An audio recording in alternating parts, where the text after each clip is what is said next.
कुछ युवतियों ने आरोप लगाया है कि कोथरूड पुलिस ने उन्हें एक महिला के लापता होने के मामले की जांच के लिए बुलाया और उनके साथ मारपीट की। साथ ही इस मामले में संबंधित पुलिस अधिकारियों के खिलाफ अत्याचार का मामला दर्ज कराने की मांग की गई थी। इसके लिए इन युवतियों ने रविवार को पुलिस आयुक्तालय में धरना भी दिया था। हालांकि पुलिस उपायुक्त संभाजी कदम ने स्पष्ट किया कि इन युवतियों के साथ पुलिस ने मारपीट नहीं की। छत्रपती संभाजीनगर या ठिकाणी एका महिलेच्या मिसिंगची तक्रार दाखल होती। त्यानुसार क्राईम ब्रँचची टीम जी आहे संभाजीनगरची ते तपास कामे पुणे या ठिकाणी आलेली होती।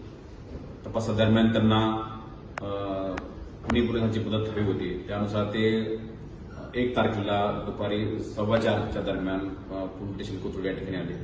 त्यांना 2 दामिनी मार्शल्स महिला जे कर्मचारी आहेत त्यांच्या मदत देण्यात आली।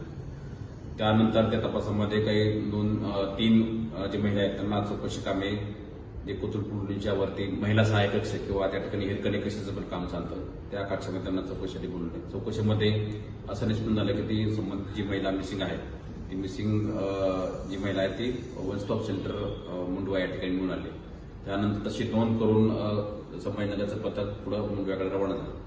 त्या दरम्यान यांना परत 7:30च्या दरम्यान निघून गेल्यानंतर संध्याकाळी परत काही कार्यकर्ते त्यांच्या सोबतचे त्यांनी सांगितलं की पोलिसांनी मारहाण केली किंवा काही शिवाय गेली।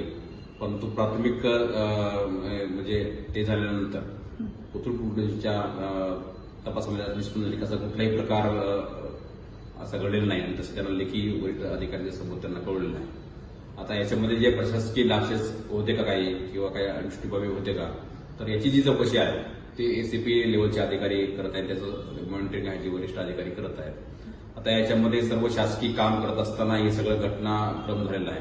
तर या घटनाक्रमासंदर्भात शासकीय काम करत असताना काही लॅप्सेस किंवा काही प्रशासकीय बाबी काही त्रुटी राहून गेल्या का याची चौकशी एसीपी करत आहे। परंतु प्रथमदर्शनी कोथरूड पोलिसांच्या तपासामध्ये जी मारहाणीची घटना असेल किंवा त्यांनी अलिगेशन केलेली घटना अशी कुठलीही घटना सिद्ध होत नाही। त्याप्रमाणे त्यांना लेखी कळण्यात आलेलं आहे। पढ़ते रहिए fight against criminal daily newspaper.